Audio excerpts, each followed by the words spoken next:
and today it's time for our Blue Bloods Friday Family Focus Challenge. And here's what I want to ask you to do from Blue Bloods examples that we used this week. This weekend, I want you to think a little bit about how your family typically reacts. Family is defined however you want, blood, adopted by the heart, whatever works for you. How does your family typically react when somebody loses it emotionally?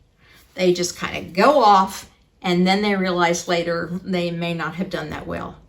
Does your family offer forgiveness? Do the members of the family, are they open to hearing those apologies without judging each other? So this weekend, I want you to think about how your family handles it. And what's one thing you could put into place that might help your family treat each other a little bit better when somebody's emotionally hijacked? Be sure to put it in the comments below and like and share this